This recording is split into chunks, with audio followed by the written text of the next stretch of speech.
तो आर्थिक संगठन पर प्रभाव, तो हम लोग पढ़ रहे थे अप्रत्यक्ष प्रभावों का वर्णन इस प्रकार से आपको भी लिखने के लिए समझाए थे। अब यहाँ पढ़ते हैं आर्थिक संगठन का प्रभाव। कहता है आर्थिक संगठन विशिष्ट रूप से प्राकृतिक अथवा का मतलब या भौगोलिक पर्यावरण द्वारा प्रभावित होता है। तो आर्थिक संगठन किससे प्रभावित होता है? क्वेश्चन बन गया एक तो। क्या क्वेश्चन बन गया? आप क्वेश्चन लिख लीजिएगा। आर्थिक संगठन किससे प्रभावित होता है? तो कहिएगा प्राकृतिक या भौगोलिक पर्यावरण द्वारा। प्राकृतिक या भौगोलिक पर्यावरण द्वारा। तो पूरा क्वेश्चन इस प्रकार से होगा, जनजीवन पर प्राकृतिक पर्यावरण के अप्रत्यक्ष प्रभाव में आर्थिक संगठन विशिष्ट रूप से किससे प्रभावित होता है? पूरा क्वेश्चन ये हुआ। आप इसका आंसर लिख सकते हैं यहाँ से यहाँ तक का। ठीक है, किसका? प्राकृतिक अथवा भौगोलिक पर्यावरण द्वारा। कहता है इस आर्थिक संगठन का मुख्यतः दो पक्षों पर प्रभाव पड़ता है। दो पक्ष है इसका। कौन कौन सा? एक तो है संपत्ति, एक है उद्योग एवं धंधे। संपत्ति किसको कहते हैं? आप समझ रहे थे, एसेट्स जिसको अंग्रेजी में कहते हैं। उद्योग एवं धंधे इंडस्ट्री हो गया। अब एक विशेषज्ञ है जिनका नाम क्या है? बकल। क्या नाम है इनका? बकल। कहते हैं बकल के शब्दों में अगर कहा जाए, बकल के हिसाब से अगर कहा जाए, कहेंगे कि बकल अगर कहना चाहेंगे, इसका परिभाषा देना चाहेंगे तो कैसे देंगे? तो बकल के हिसाब से क्या होगा? कहते हैं किसी समाज की संपत्ति का निर्धारण भौगोलिक पर्यावरण द्वारा होता है। अब ये कहते हैं, क्या कह रहे हैं कि किसी भी समाज की संपत्ति, ठीक है ना, समाज की अगर संपत्ति है तो उसका निर्धारण किस पर निर्भर करता है? भौगोलिक पर्यावरण पर निर्भर करता है। उनके द्वारा प्रस्तुत किया गया कथन सत्य है। क्यों सत्य है? क्योंकि उन देशों के अंतर्गत संपत्ति का आधिक्य होता है जहां खनिज तेल एवं अन्य प्राकृतिक संसाधनों की उपलब्धि होती है। ये किनके द्वारा कहा गया? बकल के द्वारा कहा गया। किनके द्वारा कहा गया? बकल के द्वारा। अब चलते हैं हम लोग नेक्स्ट पेज पर।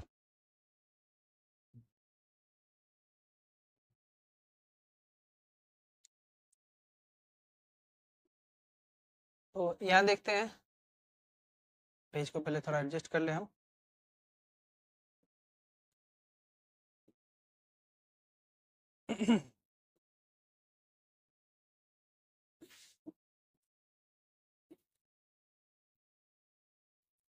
बनना है नीचे।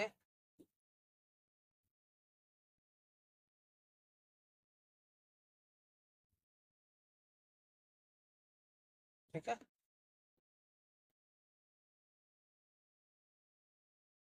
लॉक कर दिए। अब इसको जूम कर लिया।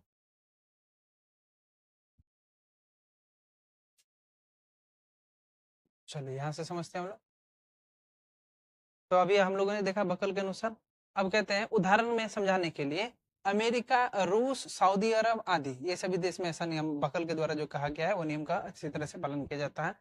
पहला आता है इसमें प्राकृतिक पर्यावरण की अनुकूलता। अनुकूलता का मतलब आपको अच्छी तरह से कई बार हम समझा चुके हैं। अनुकूल मतलब क्या होता है? अनुकूलता उद्योग धंधों के पनपने हेतु अधिक आवश्यक होती है। जलवायु की अनुकूलता कच्चे माल की प्राप्ति एवं निर्मित माल की निर्यात सुविधाओं पर प्रत्येक उद्योग धंधे निर्भर करते हैं। तो उद्योग और धंधे किस पे निर्भर करेंगे? मान लेते हैं अगर फैक्ट्री में सामान बन जाए, अगर किसी कहीं उसको भेज ही नहीं पाए, अगर फैक्ट्री में ही रह गया तो उसका कोई फायदा नहीं है। जब तक उसका निर्यात नहीं करेंगे, वहां से बाहर भेजेंगे नहीं, उसको बेचेंगे नहीं, तो उसका कोई मतलब नहीं बनता। तो वही कह रहा है जलवायु की अनुकूलता कच्चे माल की प्राप्ति, माना ऐसी जगह पर आप रहते हैं जहां जलवायु उस फैक्ट्री के हिसाब से सब कुछ ठीक हो, और कच्चा माल आपको आसानी से, मतलब मान लेते हैं अगर आप बिहार में कहीं फैक्ट्री लगाते हैं, भागलपुर में फैक्ट्री लगा दिए, ठीक है, अगर आपको यहाँ आपको कच्चे माल के तौर पर कोयला चाहिए, कोयला कहाँ से आता है? झारखंड से आता है। अब झारखंड से आप कोयला को मंगाइएगा, आने में ही 1-2 दिन लग जाएगा, उसको 1 दिन तो लग ही जाएगा कम से कम, या 2 दिन लग सकता है ट्रैफिक के हिसाब से। 1-2 दिन का समय लग जाएगा। अब यहाँ आया, इस पे जो बैठा खर्च, ये तो आपको कंपनी को कॉस्ट पड़ गया। तो ये तो ऐसा कोई फैक्ट्री चाहेगा कि उसको सामान बड़ी दूर से मंगाना पड़े, फिर कहीं लाके प्रोसेस करे? ऐसा नहीं चाहेगा।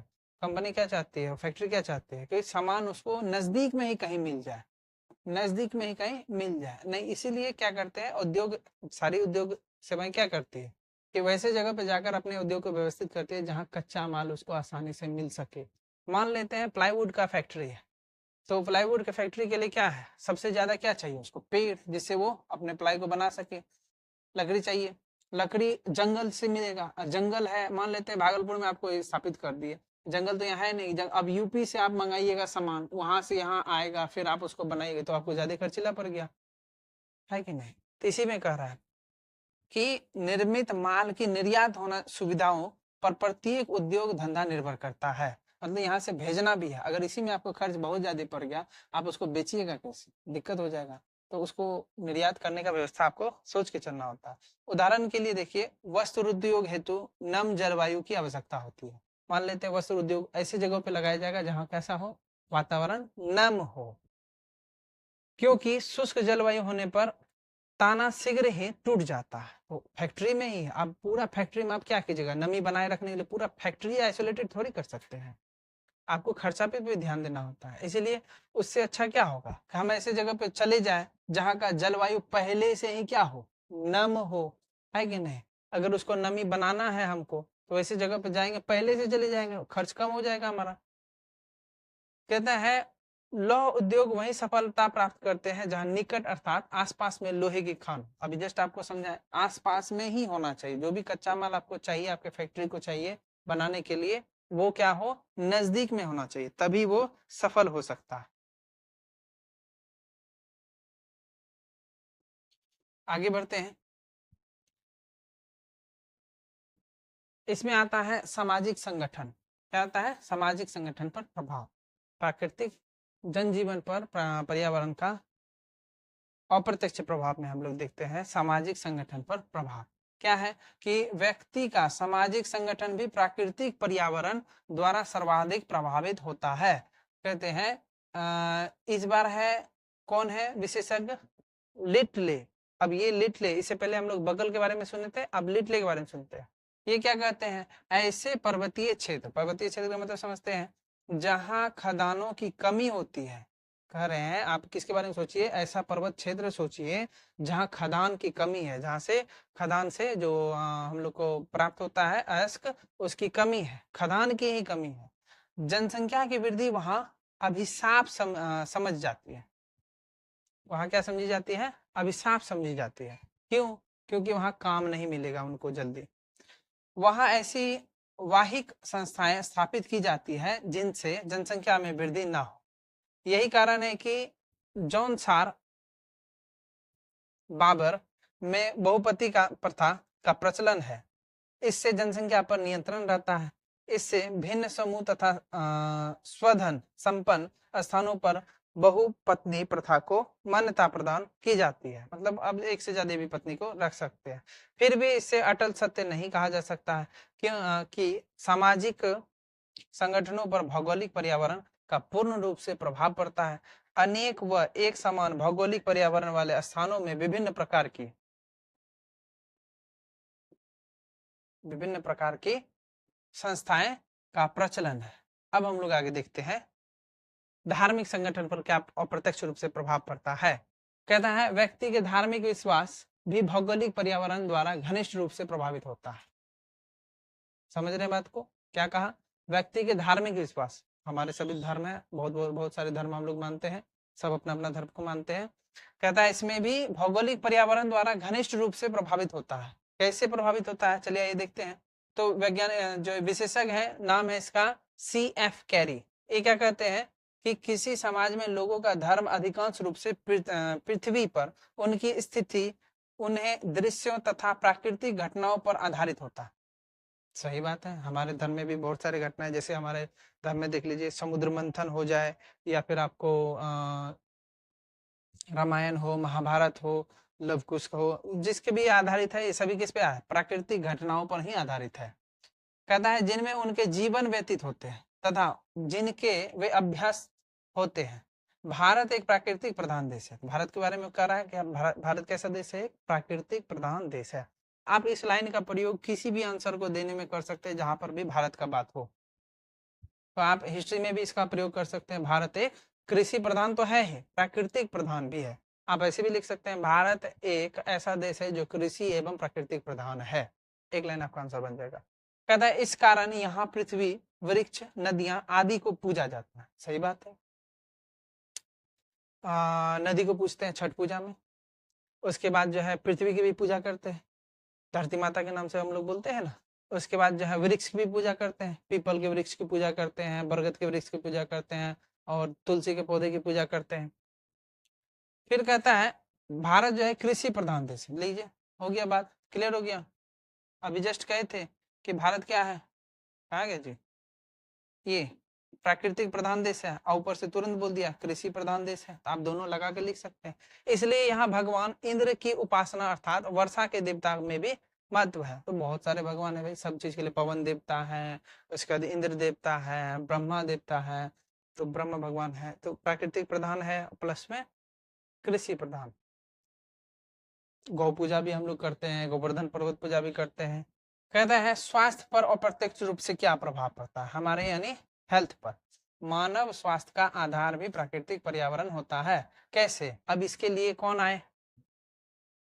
हंटिंगटन के अनुसार ये कहते हैं श्वास और शक्ति को नियंत्रित करने के लिए हवा में नमी की मात्रा बहुत महत्वपूर्ण कारक है। अगर हवा में नमी ठीक प्रकार से नहीं होगी, ह्यूमिडिटी नहीं होगी, तो हमको सांस लेने में दिक्कत हो जाएगा। सांस पूरा सूखने लग जाता है, पूरा एकदम नाकुक से ब्लड उलट जाता है बहुत सारे लोगों को। तो इसमें देखिए कहता है समशीतोष्ण कटिबंध स्वास्थ्य हेतु सर्वोत्तम है। सबसे अच्छा रहने लायक जगह कौन सा? समशीतोष्ण। कहता है क्योंकि यहाँ का तापमान शरीर के अनुकूल होता है। शरीर का हमारा टेम्परेचर कितना डिग्री सेल्सियस होता है? 37 डिग्री सेल्सियस, तो इसके आसपास का है। कहता है सम आर्द्रता से भी स्वास्थ्य अनुकूल रूप से प्रभावित होता है। इतना ही बात। आप इसके बारे में और अगर अपने आप से भी सोचिए कि अगर यहाँ का टेम्परेचर मान लेते हैं हम लोग 37-38 डिग्री सेल्सियस हमारे शरीर का तापमान है। अगर आप कहाँ रहते हैं? ऐसी जगह रहते हैं जहाँ माइनस में 10 डिग्री हो, माइनस में 12 डिग्री हो, माइनस में 15 डिग्री हो, तो आपके शरीर का क्या स्थिति होगा सोच के देखिए। सांस लेने में भी दिक्कत होता है। और जहाँ आप रहते हैं वहां पे 55 डिग्री सेल्सियस हो, जो पृथ्वी पर सबसे गर्म स्थान है, 55 डिग्री सेल्सियस। कितना? 55 डिग्री सेल्सियस। 55 डिग्री सेल्सियस हो तो कितना दिक्कत हो जाएगा आपको रहने में। इसलिए कहते हैं कि तापमान शरीर के अनुकूल होना जरूरी है, नहीं तो इसका अप्रत्यक्ष प्रभाव माना जाएगा। आगे बढ़ते हैं तो मिलता है राजनीतिक संगठन पर भी प्रभाव पड़ता है। सही बात है, राजनीतिक संगठन पर तो प्रभाव पड़ना ही पड़ना है। कैसे पड़ता है चलिए हम लोग देखते हैं। कह रहे हैं राजनीतिक संगठन पर कुछ इस प्रकार प्रभाव पड़ता है कि उस देश का राजनीतिक संगठन ही दृढ़ होगा जिस प्रदेश की भूमि, जलवायु, परिस्थितियां जनता को सुखी व समृद्ध बनाने वाली होगी। एक तरह से अगर आप सोचिए कि आप ऐसे क्षेत्र में रह रहे हैं, पहाड़ी क्षेत्र में रह रहे हैं, ठीक, या आप रेगिस्तान में रह रहे हैं। राजस्थान, पूरा राजस्थान तो रेगिस्तान है नहीं। तो राजस्थान के ऐसे हिस्से में रह रहे हैं जहाँ ऐसे अधिकतर हिस्से में तो दिक्कत है ही, पानी की दिक्कत है। उसके बाद आप ऐसे क्षेत्र में रह रहे हैं जहाँ बहुत ज्यादा बर्फ होती है। तो आप वहाँ के सरकार को हमेशा कोसते रहिएगा। क्यों कोसिएगा? कहिएगा कि आपको जनजीवन को व्यतीत करने के लिए जो जरूरी की चीजें हैं, रोजमर्रा में जो काम आते हैं, वो अगर चीजें आपको वहाँ नहीं मिले तो आप जरूर है सरकार को, राजनीतिक दल को कोसते रहिएगा। तो क्या कह रहे हैं? कह रहे हैं कि उस जगह का बहुत अच्छा राजनीतिक दल होगा जहां पर भूमि समतल, या फिर जलवायु अच्छी, या फिर परिस्थितियां जनता को सुखी व समृद्ध बनाने वाली हो। मतलब अगर राजनीतिक दल वहां उसको पूछने भी नहीं आए तो वहां का मौसम, टेम्परेचर और एनवायरनमेंट ऐसा हो कि लोग आराम से रह सके, अपना काम करे, मजदूरी करे, खाए पिए या अपना बिजनेस करे, जो भी काम करे, उसमें कोई दिक्कत नहीं है। परंतु निर्धन देश की राजनीतिक स्थितियां अस्थिर तथा अव्यवस्थित ही रहेगी। क्यों? क्योंकि निर्धन मतलब तो समझते हैं क्यों? क्योंकि वहां भरण पोषण तथा जीवन यापन की सुविधाएं भी वहां की जनता को उपलब्ध नहीं होती है। सही बात है, बहुत सारे ऐसे देश हैं, आप यूट्यूब पर जाइएगा तो देखिएगा कितने सारे ऐसे देश हैं जो खाने तक के लिए नहीं पूर रहा। देखिए मेरा इशारा किसी देश की तरफ नहीं है, हम आपको यूट्यूब पर बहुत सारे वीडियो आप देखिएगा तो वहाँ मिल जाएगा। आप समझिए एशिया में भी ऐसे कई देश हैं, उसके बाद यूरोप में भी ऐसे कई देश हैं जहाँ पर खाना पीना ठीक ढंग से नहीं मिल पाता है, टेम्परेचर वहाँ बहुत गर्म रहता है या बहुत ठंडा रहता है। आप ऐसी जगहों पर जाके देखिए, हम आपको हिंट्स दे रहे हैं कि टेम्परेचर या तो वहाँ बहुत गर्म रहता है या बहुत ठंडा रहता है। ऐसी जगहों पे आप देखिए राजनीतिक दल संगठन बहुत बुरी तरह से निर्धन होने के, देश के निर्धन होने की वजह से राजनीतिक दल उतना वृद्धि नहीं कर पाता। कहता है कि यही कारण था कि सर्वप्रथम गंगा, फरात, जमुना, दजला, नील आदि नदियों के मैदानी भागों में राज्यों को स्थापित किया गया। अब जानबूझकर प्राकृतिक भी क्या करती है, नदियों का रास्ता बदलती रहती है। तो पुराने जमाने में जो लोग बसा करते थे, हमारे पूर्वज जो बसा करते थे, नदियों के नजदीक बसते थे। उससे क्या क्या फायदा होता था? पहला तो यातायात, दूसरा जो है कि जल का उपयोग आसानी से हो सकता है दिनचर्या के लिए। तीसरा, यातायात तो हो ही गया, जल भी हो गया, और खेत के लिए बहुत अच्छा है, ज्यादा मेहनत नहीं करना पड़ता था, नहर बना करके पानी वहां से अपने खेत में ले लेते थे। तो ये सभी चीजों को ध्यान में रख के ही ज्यादातर जो है, अब अभी भी देखिए भारत में कई ऐसे बड़े राज्य हैं, उस राज्य की राजधानी खास करके ऐसे जगहों पे है जहां कोई ना कोई मुख्य नदी, कोई ना कोई मुख्य नदी उस राज्य से होकर गुजरती है। आप कोई भी राज्य ले लीजिए, उसका वो राजधानी ले लीजिए, जैसे पटना ले लीजिए, आपको पता है नदी के किनारे है। आप इलाहाबाद ले लीजिए, आप भोपाल ले लीजिए, दिल्ली ले लीजिए, तो कई जगहों पर प्रमुख जो भी जगह है वहां कहीं ना कहीं या तो नदी या तो समुद्र, या तो नदी या तो समुद्र है। आगे बढ़ते हैं, कहता है रेगिस्तान प्रदेश में राजनीतिक संगठन सरलता से नहीं हो पाता। अभी जस्ट अगर वो नदी नहीं है तो देखिए क्या दिक्कत हो गया। अगर नदी नहीं है तो वहां संगठन सरलता से नहीं हो पाता, राजनीतिक संगठन, क्योंकि वहां यातायात एवं संचार साधनों की अव्यवस्था होती है। नदी नहीं है तो ये दिक्कत है। यही कारण था कि अफगानिस्तान और मैकेडिया मैके मैकेडेनिया और अल्बेनिया एवं स्कॉटलैंड आदि देशों की बहुत ही बाद में स्थापना हुई। इन्हीं वजहों से बहुत ही बाद में स्थापना हुई। अतः स्पष्टतः कह सकते हैं कि मानव के राजनीतिक संगठन पर भौगोलिक पर्यावरण का प्रभाव पड़ता है। सही बात है, अगर पर्यावरण का प्रभाव नहीं पड़ता तो ये सभी जो देश के नाम लिखे हुए हैं ये बाद में स्थापित नहीं होते, बहुत पहले हो गए होते। अब आगे पढ़ते हैं हम लोग, कहता है मानवीय व्यवहार का प्रभावित होना। अगर अप्रत्यक्ष पर्यावरण का प्रभाव पड़ता है तो कैसे होता है, देखिए आज इस पे वो तो लाइट है। कहता है मानवीय व्यवहार को भी आधुनिक प्राकृतिक पर्यावरण प्रभावित करता है। लकासेन के शब्दों में, लकासेन, यहाँ क्या लिखा हुआ है, लकासेन, लकासने लिखल है, दिख नहीं रहा अच्छे से, लकासने के शब्दों में कहता है अपराध ऋतुओं के अनुसार परिवर्तित होता है। कैसे? कि जाड़ों में संपत्ति संबंधी अपराध। सही बात है, अब इसके आगे बिना पढ़े ही हम लोग समझ सकते हैं। ठंडी के दिन में सब आराम से अपने घरों में सुरक्षित रूप से सोया हुआ रहता है, जिसकी वजह से क्या होता है कि डकैत चोर आता है और चोरी करके चल जाता है। लोग एक दूसरे के ऊपर इल्जाम लगाते हैं कि आप क्या कर रहे थे, आप क्या कर रहे थे। सब भाई क्या करेगा, ठंडी के दिन में आराम से सोएगा ही, और क्या काम करेगा, है ना, थोड़ी ना खेत में दौड़ने लगेगा। तो ज्यादातर कोशिश करता है, ज्यादा ठंड हो जाने के बाद चोर डुक्कर बढ़ जाता है।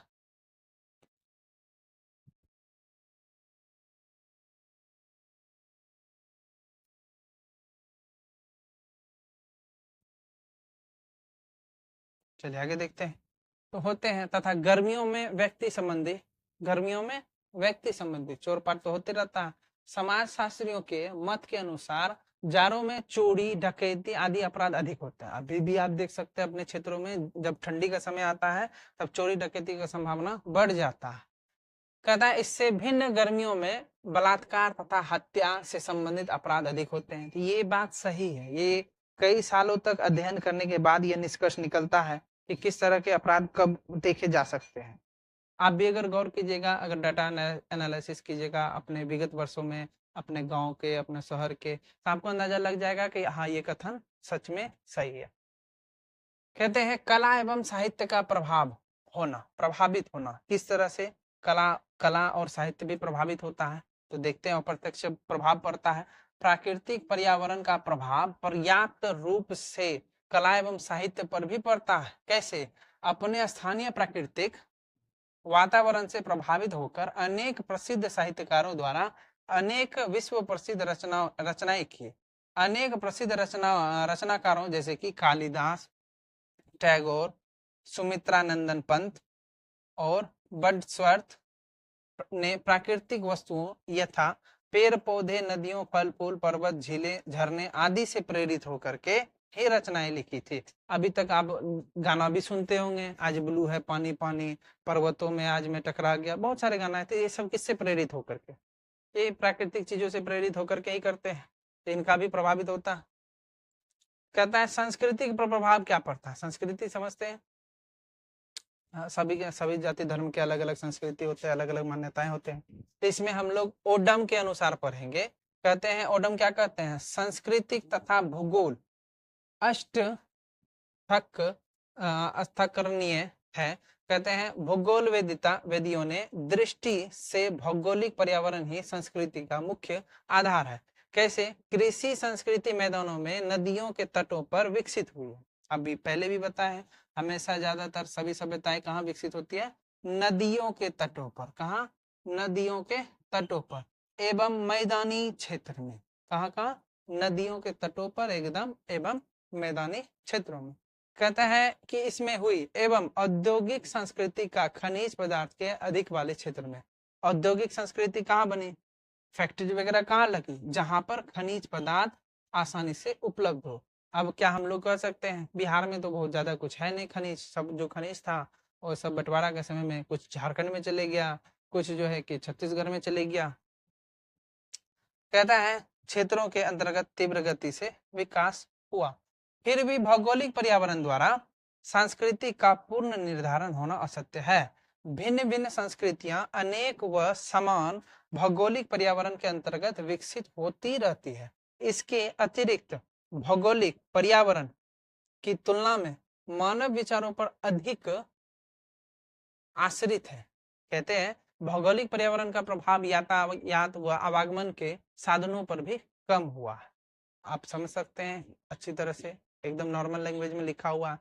अब आगे बढ़ते हैं हम लोग 9वें पॉइंट पर। कहता है प्रजातीय गुणों का प्रभावित होना। किसका? प्रजातीय गुणों का प्रभावित होना। इसमें कहते हैं भौगोलिक पर्यावरण में विभिन्नता होना ही प्रजातियों में विभिन्नता का मूल कारण है। कैसे? भिन्न भिन्न प्रजातियां भिन्न भिन्न मतलब अलग अलग प्रजातियां विभिन्न भौगोलिक परिस्थितियों के अंतर्गत ही उत्पन्न होती है। कहता है यही इनके रीति रिवाज, खान पान, रहन सहन आदि में विभिन्नता होने का मूल कारण है। अलग अलग हो जाता है। जैसे हम लोग का क्या है कि यहाँ पर दाल भात चोखा चलता है, बिहार में फेमस है, लिट्टी चोखा फेमस है। अगर आप बंगाल चले जाइए तो मछली भात फेमस है, चमचम फेमस है। तो ये किस पर निर्भर करता है? तो भिन्न भिन्न प्रजातियां एवं भौगोलिक परिस्थितियों पर। अगर हमारी भौगोलिक परिस्थितियां सभी जगह एक रहती तो सब एक जैसे होते। जैसे आप साउथ इंडिया में चले जाइए तो वहाँ पे इडली चलता है, डोसा चलता है। यहाँ हम लोग इडली डोसा शौक से खाते हैं, जबकि वहाँ रोज का मतलब नाश्ते के रूप में वहाँ लिया जाता है ना। एक ऐसे ही मील हो गया, वो उसका ट्रेडिशनल हो गया, वो खाते ही खाते। जैसे हम लोग यहाँ पे सत्तू सान के खा लेते हैं, है कि नहीं? सत्तू घोर के पी लेते हैं। वहाँ पर आप नॉर्मल रूप से देखिएगा इडली खा लेंगे, सांबर, इडली सांबर और पोहा, इन सब चीजों का वहाँ सेवन किया जाता है, जो वहाँ आसानी से प्राप्त हो जाता है। हम लोग के यहाँ आसानी से क्या प्राप्त होता है? चना सत्तू, है ना, मकई का सत्तू। आगे बढ़ते कहता है कि सभ्यता पर प्रभाव क्या पड़ता है? बहुत बड़ा बात। सभ्यता मतलब पूरे समाज को मिलाकर के बना। कहता है एक और विज्ञान भूगोल वेदित है जिसका नाम क्या है? सोरोकिन के अनुसार सामाजिक घटनाओं का कोई भी विश्लेषण जो भौगोलिक कारणों पर विश्वास नहीं करता अपूर्ण है। फिर एक और आते हैं डॉक्टर हंटिंगटन, इससे पहले भी आए थे। इसके शब्दों में कहा जाए तो सभ्यता का विकास पूर्णतः भौगोलिक तत्वों पर निर्भर करता है। सभ्यता का विकास व विनाश जलवायु पर आधारित होता है। विनाश किस पे होगा? जलवायु। जैसे कि सिंधु सभ्यता का विनाश कैसे हुआ था? जलवायु के बदलने के कारण हुआ था। वहां पे क्या हो गया था? अचानक ही बाढ़ आ गया था, जिसकी वजह से सिंधु सभ्यता खत्म हो गया था। कहते हैं उत्तम जलवायु के अभाव, अभाव मतलब एब्सेंट में सभ्यता का विकास होना संभव नहीं है। अगर उत्तम जलवायु नहीं है तो कोई भी सभ्यता का विकास नहीं हो सकता। आगे देखते हैं। कहता है कि सभ्यता प्रतिकूल जलवायु द्वारा पतन की ओर अग्रसर होता है। प्रतिकूल मतलब उल्टा जलवायु के द्वारा किसकी ओर आगे बढ़ता है? पतन की ओर, मतलब खत्म होने की ओर। कहते हैं क्या नाम है इसका, हंटिंगटन के अनुसार क्या कहते हैं, ने अपने सिद्धांत की प्रति जो है पुष्टि करते हुए अनेक मानचित्रों को निर्मित किया। उस दिखाने के लिए, सिद्ध करने के लिए, क्या सिद्ध करने के लिए किया था कि स्वस्थ दर उत्तम प्रकार की जलवायु वाले क्षेत्र के अंतर्गत ऊंची होती है एवं वहां अधिकांश संख्या में प्रतिभाशाली व्यक्ति होते हैं। प्रतिभाशाली व्यक्ति मतलब होशियार व्यक्ति वहीं जन्म लेते हैं जहां उत्तम जलवायु रहता है। सभ्यता के विकास तथा पतन मतलब विकास बनना और पतन खत्म होने में जूनियन हक्सले द्वारा भौगोलिक कारकों की महत्वपूर्ण भूमिका का स्वीकरण किया गया। ऐसा स्वीकार करते हैं कि इन्हीं वजह से होता है। अतः स्पष्ट रूप से कहा जा सकता है कि विशिष्ट रूप से प्राकृतिक पर्यावरण का मानव सभ्यता पर प्रभाव पड़ता है। ये था अप्रत्यक्ष रूप से। अब हम लोग देखते हैं पर्यावरण प्रदूषण के प्रभाव का स्पष्टीकरण निम्नलिखित शब्दों में किया जा सकता है। तो क्या कहते हैं इसमें कि जन स्वास्थ्य पर प्रभाव, जन स्वास्थ्य पर क्या प्रभाव पड़ता है, हम लोग देखेंगे जन स्वास्थ्य पर क्या प्रभाव पड़ता है। कहता है कि पर्यावरण प्रदूषण का सर्वाधिक प्रतिकूल प्रभाव जनजीवन के स्वास्थ्य पर पड़ता है। प्रतिकूल मतलब सीधा उल्टा प्रभाव पड़ता है। कैसे, पर्यावरण अगर प्रदूषित हो जाएगा तो उल्टा प्रभाव किसी पड़ेगा, हम लोग पे पड़ेगा, पेड़ पौधों पे पड़ेगा, है कि नहीं, जानवरों पर पड़ेगा। कोई भी दिक्कत होगा तो यही हम लोग है ना, और कौन है, आप हम हैं, पेड़ पौधा है और जानवर पक्षी है, इसके अलावा और कोई है क्या। भूतों पर पड़ेगा इसका प्रभाव, पड़ेगा भूतों पर, नहीं पड़ेगा। भूतों पर क्यों पड़ेगा, भूतों को टिकट भी नहीं लगता आने जाने के लिए। तो कहता है कि जनजीवन जो है समस्त प्रकार के प्रदूषण द्वारा सामान्य से लेकर गंभीर हो सकता है, गंभीर रूप से भी प्रभावित हो सकता है। इसके प्रभाव को वशीभूत होकर मनुष्य साधारण रोग से लेकर इस प्रकार के रोग से भी ग्रसित हो सकता है जो उसके लिए मृत्यु के मार्ग खोल सकता है। सही बात है, बहुत सारा प्रदूषण के कारण भी जो है हम लोग को बीमारी हो जाता है। उदाहरण के लिए अगर वायु प्रदूषण हो गया के परिणाम स्वरूप में खांसी से लेकर के तपेदिक एवं कैंसर जैसे रोग भी हो सकते हैं। किसकी वजह से, वायु प्रदूषण की वजह। अब आपको पहले ही क्वेश्चन हम दे चुके हैं पीडीएफ में कि वायु प्रदूषण क्या होता है, कैसे होता है एवं इससे कैसे छुटकारा पाया जा सकता है या इसको कैसे कम कर सकते हैं। तो इसमें देखिए अगर ये ज्यादा हो गया तो तपेदिक भी होगा, नॉर्मल नॉर्मल, और ज्यादा से ज्यादा कैंसर भी हो सकता है। अगर कैंसर हो गया तो आपको पहले से पता है ज्यादातर कैंसर का इलाज नहीं है। कैंसर मतलब नॉर्मल रूप से अगर लिया जाए तो सामूहिक रूप से अगर बोलेंगे तो कैंसर लगभग इलाज नहीं है। कुछ कैंसर का इलाज हो सकता है, अभी तक में निजात हो गया हो, लेकिन फिल्मों में जैसा देखे हम लोग, है कि नहीं, अमिताभ बच्चन ऐसे वाह वाला उल्टी करता है कैंसर हो गया बोल के। हाँ, बहुत सारा ऐसा दिखाया जाता है कि खांसी कर रहा है, वो एकदम बेड पे बैठा हुआ है, मुंह से खून आ गया, कैंसर हो गया। तो ये सब किसकी वजह से, वायु प्रदूषण की वजह से भी हो सकता है। कैंसर कई प्रकार के होते हैं, आप जब बायोलॉजी में पढ़िएगा तब आपको समझ में आएगा। सिर्फ कैंसर मतलब कैंसर एक ही नहीं, बहुत सारा प्रकार का कैंसर। आगे देखते हैं जो उत्पत्ति हो जाती है। इस प्रकार जल प्रदूषण पाचन तंत्र मतलब पेट की समस्या को अगर प्रभावित करेगा तो कौन, जल प्रदूषण। वायु प्रदूषण नाक से जो भी काम होगा तो तपेदिक वगैरह, कैंसर वगैरह। जल प्रदूषण पेट को खराब कर देगा। यकृत एवं आंत के कैंसर, देखिए यहाँ भी आ गया, एक और कैंसर है अलग प्रकार। एक ऐसा कैंसर है जो आंतों में होगा, एक ऐसा कैंसर था जो लंग्स में होगा, जैसे गंभीर रोगों को उत्पन्न करता है। और भी है, अभी बाकी है, अभी खत्म नहीं हुआ।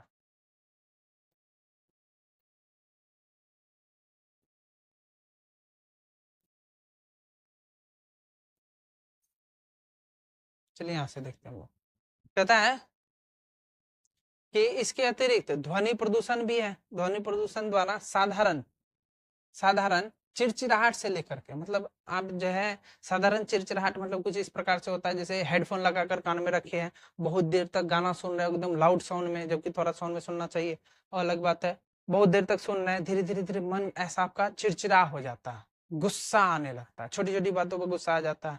या फिर आप ऐसे जगहों पर काम करते हैं जहाँ बड़ी बड़ी मशीनें चलती है, उसके आवाज से धीरे आपको पता नहीं चलता, लेकिन आपके स्वभाव में बदलाव हो जाता है, उससे चिड़चिड़ापन हो जाता है।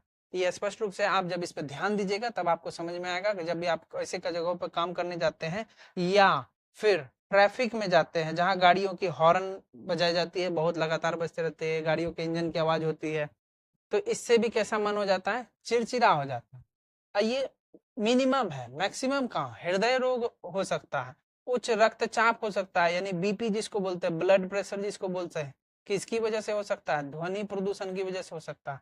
इसीलिए कहता है, जब भी देखे होंगे आप डीजे वाला बाबू जब गाना बजाता है तो बुढ़वा सबका बीपी बढ़ जाता है, डीजे वाला जब भी गाना बजाता है तो बुढ़वा का बीपी बढ़ जाता है। ऐसा कहा भी जाता है, अगर ध्वनि का जो डेसिबल में नापते हैं ना, अगर इसका आवृत्ति जो है इतना हो जाए जो कि दिल के धड़कन के बराबर होता है, तो इससे क्या होता है, उस आदमी की, उस व्यक्ति की मृत्यु भी हो सकती है। आपको पता भी नहीं चलेगा, इस वजह से हो गया। तो इस बात का ध्यान रखिएगा, ज्यादा तेज साउंड अच्छा नहीं है हमारे शरीर के लिए।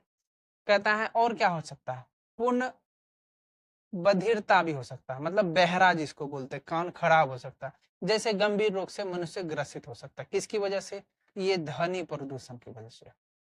समझ गए, ध्वनि प्रदूषण की वजह से। अगर आप ध्वनि प्रदूषण का एक छोटा सा एग्जांपल ये भी हो सकता है कि घर में अगर आप हैं, ऐसे घर में आप रहते हैं जहां पर सभी आदमी जो है चिल्लाकर आपस में बातें करते हैं, तो हो सकता है इसमें कोई एक आदमी उसमें बीच में ऐसा हो जो चिड़चिड़ाहट मन, या सभी का मन कैसा हो सकता है, चिड़चिड़ाहट हो सकता है। आगे हम लोग देखते हैं आर्थिक जीवन पर प्रभाव। आर्थिक जीवन पर क्या प्रभाव पड़ता है, कहता है व्यक्तियों के लिए आर्थिक स्तर तथा गतिविधियों पर भी पर्यावरण प्रदूषण का प्रभाव पड़ता है। कैसे, कार्य क्षमता में ह्रास, ह्रास मतलब कमी होने पर व्यक्ति की कार्य योजना की धीमी पड़ जाती है, कार्य क्षमता मतलब दक्षता कम हो जाने पर, जिसके परिणाम स्वरूप उसकी आय में कमी हो जाती है। सही बात है, अगर आपके अंदर ताकत की कमी हो जाएगी तो आप कम काम कीजिएगा, कम काम कीजिएगा तो आपको कम सैलरी मिलेगा। कहता है रोगी का उपचार करने हेतु तथा स्वयं के स्वास्थ्य को ठीक करने के लिए धन की अत्यधिक व्यय करना पड़ता है। सही बात है, अगर तबीयत खराब हो जाएगा तो पैसा तो खर्चा करना ही पड़ता है। कहता है आयु में कमी होने एवं व्यय में वृद्धि होने पर, आय कम हो जाए और व्यय में वृद्धि हो जाए तो इसके परिणाम स्वरूप क्या हो सकता है, आर्थिक अभाव में जीवन व्यतीत करना पड़ता है। मतलब अगर खर्च बढ़ जाए, अगर खर्च बढ़ जाए और आय जो है कम हो जाए, तब क्या हो जाएगा, आपका जीवन बड़ी दिक्कत में चले जाएगा। खर्च बढ़ जाए और आय को कम कर दीजिए, ठीक है, आय कम हो जाए तब आपका जीवन दिक्कत में चले जाता है, बहुत ही कष्ट को झेलना पड़ता है। सही बात है, तो ये चीजों का ध्यान रख करके आप अपने आप को आगे बढ़ा सकते हैं, अपने जीवन में आगे बढ़ सकते हैं। क्या करना है, आर्थिक अभाव में जीवन व्यतीत करना नहीं है, तो क्या करना है, आय को हमेशा आप बढ़ाने की कोशिश करना है और व्यय को हमेशा कम करना है। ये नहीं कि अगर किसी महीने आपको 2,000 रुपये ज्यादा कमाई हो गया तो उस महीने जो है 3,000 रुपये खर्चा कर दीजिए, इससे आप कर्जे में चले जाइएगा। आगे बढ़ते हैं, कहता है जन सामान्य की कार्य क्षमता पर प्रभाव क्या पड़ता है। कहता है कि निश्चित रूप से जन सामान्य की कार्य क्षमता भी पर्यावरण प्रदूषण द्वारा प्रतिकूल रूप से प्रभावित होता है। यदि वातावरण प्रदूषित होता है, कैसे, यदि वातावरण प्रदूषित होता है, क्या बोले हम, यदि वातावरण प्रदूषित होता है तो उस वातावरण में व्यक्ति दुर्बल, थकावट, उत्साहहीन व स्फूर्तिहीन अनुभव करता है। अगर वातावरण प्रदूषित होता है, वातावरण को प्रदूषित करने के लिए कौन कौन से कारक थे आपको पता है, क्या वो ध्वनि हो सकता है, या वो जल प्रदूषण हो सकता है, या हवा प्रदूषण हो सकता है, या और भी एक है, और एक कौन सा, आप मान सकते हैं घरेलू हिंसा भी वो प्रदूषण के रूप में गिना जाता है। तो इसमें क्या हो जाएगा, दुर्बल हो जाइएगा, थकावट हो जाइएगा, उत्साहहीन मन जोश खत्म हो जाएगा, स्फूर्तिहीन मतलब धीमा हो जाइएगा, इस सब का अनुभव करते हैं। इसके बाद हम लोग का टॉपिक चेंज हो जाएगा, जिसको हम लोग अगले वीडियो में कवर करेंगे। टॉपिक का नाम होगा पर्यावरण प्रदूषण की रोकथाम के सामान्य उपाय। इसके बारे में आपको यहाँ तक का पीडीएफ आपको पहले ही दे चुके हैं, अच्छे से याद कर लीजिएगा ताकि आपके बिहार बोर्ड में कहीं से भी अगर क्वेश्चन पूछ लिया जाए तो आपको इसके बारे में जानकारी हो। ठीक है, चलिए फिर मिलते हैं अगले वीडियो में। आप उन सभी स्टूडेंट को इस वीडियो को शेयर कर दीजिए, उनके साथ शेयर। अच्छा, एक सेकेंड एक सेकेंड, ये तो लास्ट पेज है, ये तो खत्म हो जाएगा। क्या किया जाए, वीडियो लंबा कर दिया जाए क्या।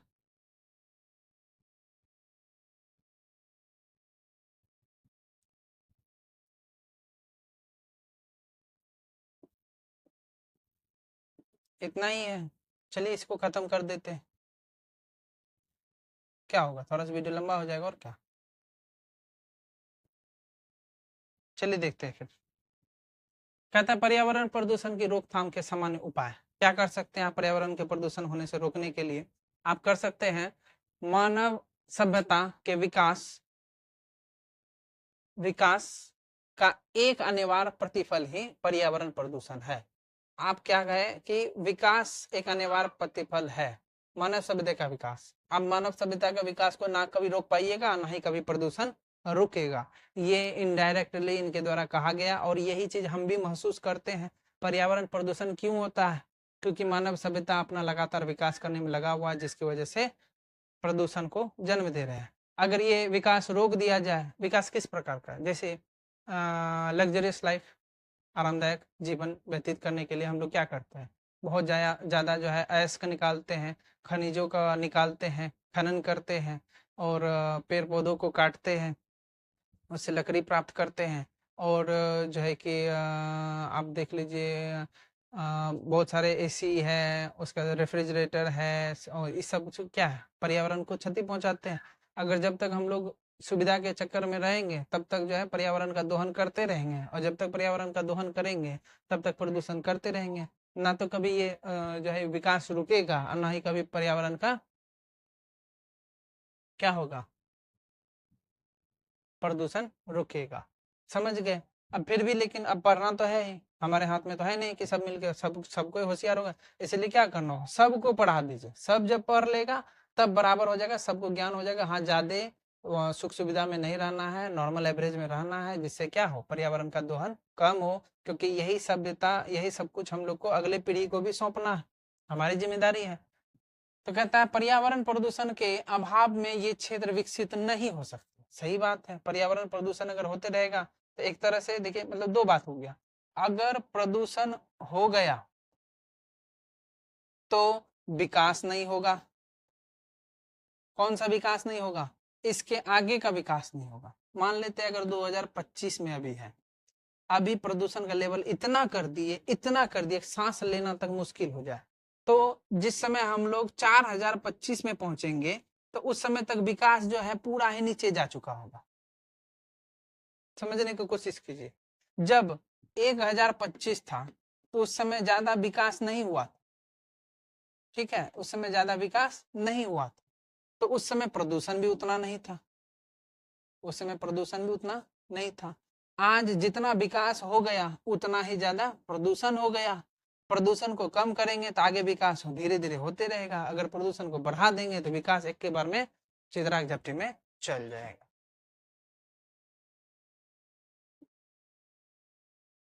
आगे हम लोग देखते हैं। कहता है नियंत्रित करने के कुछ उपाय जो है संक्षिप्त रूप से इस विवरण में दिया गया है, हम लोग पढ़ते हैं क्या कर सकते हैं, जो कि नहीं है करेंगे कभी, पता है, लेकिन फिर भी पढ़ लीजिए। बड़ी सड़कों से दूरी सॉरी बड़ी सड़कों से दूर ही आवासीय भवनों का निर्माण किया जाना चाहिए, जिससे वाहनों द्वारा फैलने वाले वायु प्रदूषण से हानिकारक प्रभाव से बचा जा सके। मतलब जो एक्सप्रेस वे है उस पे गाड़ियां लगातार चलती रहती है, इससे क्या करना है आपको, दूर से दूर हो सके तो अपने घर बनाने चाहिए। अगर नजदीक में घर बना दीजिएगा, बोलिएगा अगर रोड के बगल में घर रहेगा, गाड़ी आके रुकेगी और तुरंत में हमारा सामान डिलीवर होगा, इससे क्या होगा, डिलीवर तो होगा, एक तरह से आप अपने आप को, स्वास्थ्य को भी क्या कर रहे हैं, खराब कर रहे हैं। क्योंकि सारी गाड़ियां जब चलेगी तो इससे जो कार्बन डाइऑक्साइड निकलेगा, जो धुआं निकलेगा, वो हमारे फेफड़े तक जाएगा, और यही प्रदूषण हम लोग अगर अवशोषित करेंगे तो बीमारी हो जाएगा। और फिर तो बात वही हो गया, जो कि ऐसा संभव नहीं है। चल भाई, आगे अगर जीवन में मौका मिलेगा, तो अगर आपको ऐसा मौका मिले तो करना है, तो आप क्या कर सकते हैं, एकदम हाईवे के सटा हुआ जमीन ना लेकर के थोड़ा सा उससे दूर लीजिए, ताकि अगर आपको सिर्फ रहना है, दुकान उकान करना है, तो फिर तो कोई ऑप्शन नहीं है बाबू। जब कंपटीशन है, क्यों, विकास करना है तो यहाँ आना ही पड़ेगा। अब विकास नहीं करना है तो यहाँ रह सकते हैं। आगे बढ़ते हैं।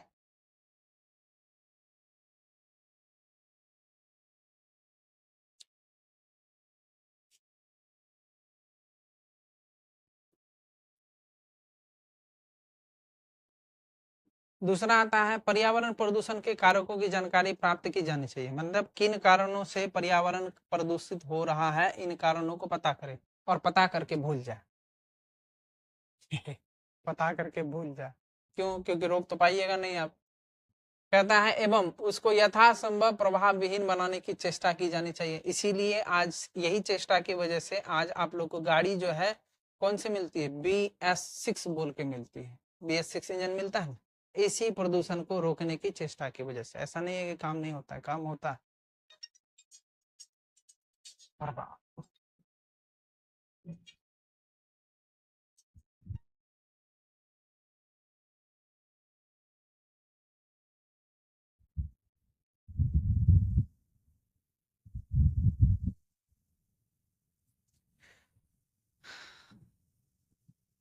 चलिए आगे देखते हैं हम लोग।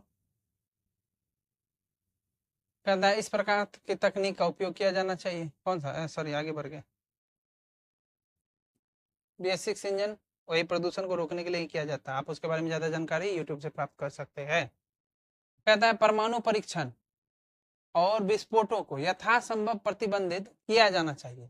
इसीलिए परमाणु परीक्षण पर बड़े बड़े देशों ने क्या लगा रखा है, रोक लगा रखा है। अगर आपके पास वीटो शक्ति प्राप्त नहीं है तो आप, अगर पहले से परमाणु शक्ति नहीं है तो आप उसका परीक्षण नहीं कर सकते हैं। कहता है ऐसी स्थिति में इस प्रकार की तकनीक का उपयोग करना चाहिए जिससे रेडियोधर्मी विकिरण का प्रभाव ना हो सके। तो इसके लिए बहुत ज्यादा खर्च होगा, है कि नहीं? अब ये विकास के लिए ही ऐसा होता है।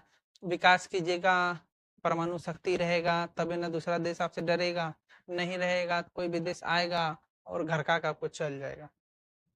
आगे कहता है वनों की अंधाधुंध कटाई पर प्रतिबंध लगाया जाना चाहिए, जिसकी वजह से अभी फिलहाल में ही Tamil Nadu court, high court, Karnataka high court में देखे होंगे एक फैसला आया था जिसमें वहां के जंगलों को काटा जा रहा था उसको रोकने के लिए।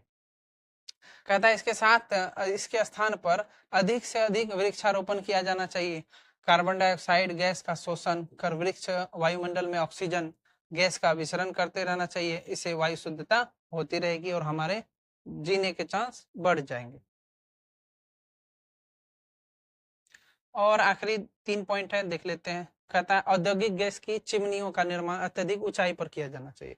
औद्योगिक का मतलब फैक्ट्री का जो चिमनी होता है, चिमनी समझते हैं, भट्टा का जो चिमनी होता है, भट्टा का जो चिमनी होता है उसका निर्माण हाइट पर किया जाना चाहिए। इससे क्या होगा कि नॉर्मल से धुआं ज्यादा ऊपर चले जाएगा, नॉर्मल से धुआं ज्यादा ऊपर चले जाएगा, जिसकी वजह से यहाँ नीचे रह रहे जनता को ज्यादा तकलीफ नहीं होगा, उससे हानिकारक गैस का प्रभाव नहीं पड़ेगा। आगे कहता है कि साथ ही उसमें उत्तम गुण वाले छन्ने लगाए जाने चाहिए। इसके द्वारा वायु प्रदूषण पर नियंत्रण किया जा सकता है।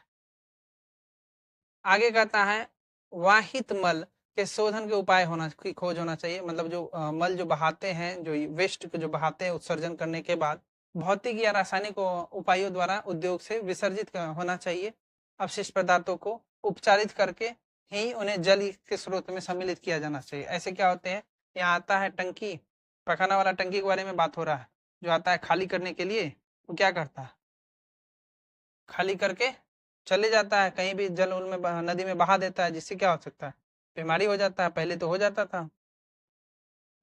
आगे देखते हैं क्या लिखा हुआ है। लास्ट कहता है कि कंपोस्ट खाद को विभिन्न प्रकार से बरेलू कूड़ा करकट गोबर आदि द्वारा निर्मित किया जाना चाहिए और इस हेतु गड्ढे का प्रयोग किया जाना चाहिए। गोबर गैस से बायोगैस निर्मित करना भी उत्तम हो सकता है।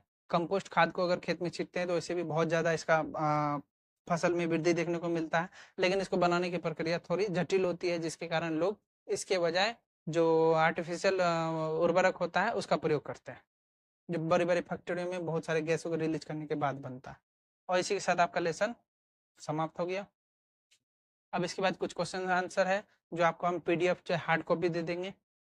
अगर आपको पीडीएफ सॉफ्ट कॉपी में चाहिए तो आप कमेंट में मैसेज कीजिएगा, आपको टेलीग्राम के द्वारा प्रोवाइड करने का कोशिश करेंगे। ये सारा क्वेश्चन आंसर का जो है आंसर जो है पहले से ही हम आपको पीडीएफ प्रिंट करके दे चुके हैं, अच्छी तरह से याद कर लीजिएगा, जिसका टेस्ट आपको क्लास में देना। ठीक है, यहाँ देख लीजिए पर्यावरण का क्या अर्थ है, पर्यावरण किन कारणों से प्रदूषित होता है, अभी जस्ट आपको बताए। जल किस कारण प्रदूषित होता है, जस्ट आपको बताए। रेडियोधर्मी प्रदूषण के कारण अभी बताए थे, परमाणु के कारण रेडियोधर्मी प्रदूषण होता है। इसका संक्षेप में समझा कि पर्यावरण कितने प्रकार के होते हैं, पहले आपको बता चुके हैं। पर्यावरण से क्या आशय है, क्या समझते हैं, इसका अर्थ हमारे जीवन में क्या महत्व है, ये भी आपको बता चुके हैं। वायु प्रदूषण के प्रमुख कारण अभी जस्ट आपको बताएं, पर्यावरण प्रदूषण का अर्थ अभी जस्ट आपको बताएं। इसमें बहुत सारा ऐसा क्वेश्चन है जो आपको इस लेसन में सिखा चुके हैं।